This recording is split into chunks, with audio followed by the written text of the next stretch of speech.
ሰላም ጤና ይስጥልን ውድ የቻናላችን ቤተሰቦች፣ ዛሬም እንደተለመደው አዳዲስና ወቅታዊ መረጃዎችን ይዘን መጥተናል። አብራችሁን ቆዩ። የቀድሞ ባለስልጣናት ስብስብ የበላይነትን ከማሳየት የዘለለ ፋይዳ የለውም ሲሉ ጠበቃ ሙሉዓለም ጌታቸው ተናገሩ። ታዋቂው የህግ ባለሙያና ጠበቃ ሙሉዓለም ጌታቸው በሰሞኑ በባሌ የተደረገው የቀድሞ የኢህአዴግ ባለስልጣናት ስብስብ ዓላማንና ውጤታማነትን ጥያቄ ውስጥ ያስገባ ጠንካራ ትችትን ሰንዝረዋል። ፖለቲካዊ የበላይነትን ለማሳየት እንጂ እውነተኛ ለውጥ ለማምጣት ያለመ ስብስብ አይደለም ሲሉ የስብስቡን ሁኔታ ገልጸዋል። በስብስቡ ላይ ባዱላ ገመዳ፣ ዶክተር ወርቅነህ ገበየሁ፣ ሶፊያን አህመድ፣ ጌታቸው ረዳ፣ ጀነራል ጻድቃን ገብረትንሳኤ፣ ኩማ ደመቅሳና ሌሎችም ተገኝተዋል። ጠበቃ ሙሉዓለም ጌታቸው በማህበራዊ ገጻቸው እንዳሰፈሩት ስርዓቱን መታደግ ያልቻሉና ለውድቀቱ ምክንያት የሆኑ ሰዎችን ሰብስቦ ማውራት ተገቢ እንዳልሆነ ገልጸዋል። ለኢህአዴግ መውደቅ ምክንያት የሆኑ ሰዎችና ስብስብ እንዴት ስለ ለውጥ ይወራል? እነዚህ ሰዎች እየወደቀ የነበረን ስርዓት እንኳን መታደግ አልቻሉም ነበር ሲሉ ተችተዋል። አብዛኞቹም ለህዝብ ልቂት የሆኑ ጦርነቶችንና ግጭቶችን በመቀስቀስና በምረት የሚታወቁ እንደሆኑ አስታውቀዋል። እነዚህ ሰዎች ለህዝብ ዲሞክራሲና ለውጥን እንዴት እናምጣ ብለው ለመምከር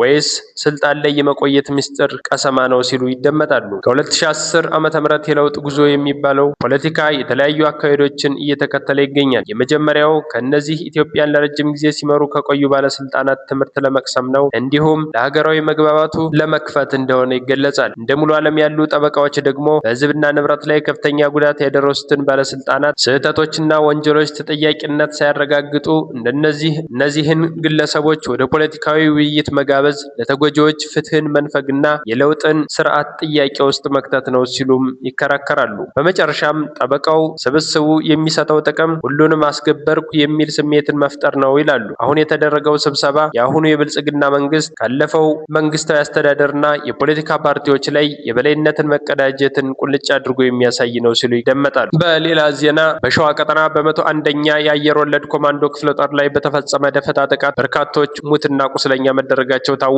ደፈጣ ጥቃቱን ተከትሎ ለ30 ደቂቃ ያህል የጨበጣ ውጊያ የተደረገ ሲሆን በዚህም በርካታ ወታደሮች ሲገደሉ አገዛዙ ሀገሪቱን በዕዳ ይዞ በቅርቡ ከውጭ ሀገራት ያስገባቸው አዳዲስና ዘመናዊ የጦር መሳሪያዎችም በፋኖ መማረካቸው ታውቋል። በአማራ ፋኖ ህዝባዊ ድርጅት ሸዋ ጠቅላይ ግዛት እዝ በአጼ ዳዊት ክፍለ ጦር ከአባት አርበኞች ጋር በጋራ በመሆን ጡት ቆራጩ የአብይ አህመድ ቡድን በልምጡቅ አእምሮ ሲል በሚያሞካሻቸው የአየር ወለድ ኮማንዶዎች ላይ የሽምቅ ጥቃት በመፈጸም ድል መቀዳጀታቸውን የእዙ ሚዲያና ኮሚኒኬሽን አስታውቋል። በእዙ ስር አጼ አምደ ጽዮን ኮር አጼ ዳዊት ክፍለ ጦር የታደለ ጠና ሻለቃ ከሚዳና ሬማ ወረዳ የአርበኞች ጦር ጋር በጋራ በመሆን በ101ኛ አየር ወለድ ክፍለ ጦሮች ላይ በፈጸሙት የተሳካ ደፈጣ ጥቃት ታላቅ ድል መቀዳጀታቸው ችለዋል። ጥቃቱ የተፈጸመው ትናንት ጥቅምት 11 2018 ዓ.ም ንጋት ላይ ሲሆን የጠላት ኃይል ከሬማ ከተማ ቅርብ ርቀት በምትገኘው ሽፈሬ አምባ ቀበሌ ሰፍሮ እንዳለ ነው መብረቃዊ ጥቃቱ የተፈጸመበት ሲል የእዙ ሚዲያ ኮሚኒኬሽን አስታውቋል። ደፈጣ ጥቃቱን ተከትሎ የአማራ ፋኖ ብሔራዊ ኃይል ሴንትራል ኮማንዶ አባልና የምኒልክ እዝ ሰብሳቢ ዋርካው ምሬ ወዳጁ በወቅታዊ ጉዳዮች የሰጡት ማብራሪያ የአፋባ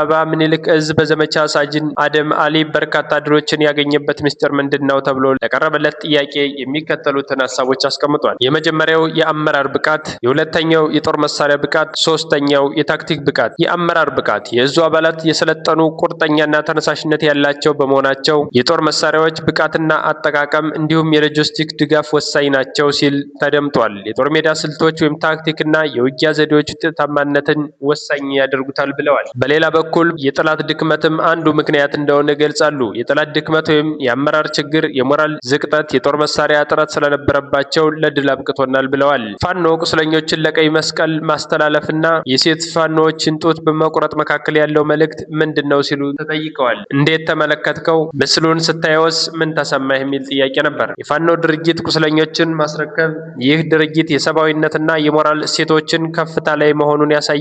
ይህም የፋኖን መልካም ስም፣ የዓለም የምርኮ አያያዝን ሕግ ጠብቀን መዋጋታችን ያሳያል። የአገዛዙ ድርጊት ጡት መቁረጥ፣ ይህ ድርጊት እጅግ በጣም አሰቃቂና ሰብአዊነት የጎደለው ነው ሲሉ ይናገራል። ይህም የጭካኔና የጭቆና የተሸናፊነት ምልክትን ያሳያል። ለአማራ ወጣቶች የምታስተላልፈው መልእክት ተብሎ ሲጠየቅ ለአማራ ወጣቶች የሚከተሉትን መሰረታዊ መልእክት ማስተላለፍ እፈልጋለሁ ይላሉ። አስተዋይነትና አንድነትን ማጠናከር አለበት። የአገዛዙ ጋሻ ጃግሬ ሆነው ህዝባቸውን ለሚያስጨፈጭፉስ እነዚህ ግለሰቦች ከድርጊታቸው እንዲቆጠቡና የሰውን ህይወት ዋጋ እንዲሰጡ አማራዊ የሞራል ልዕልና የሌላቸው ናቸው፣ ኃላፊነት የጎደላቸው ናቸው፣ ሆድ አደር ባንዳዎች ናቸው ሲሉ ገልጸዋል።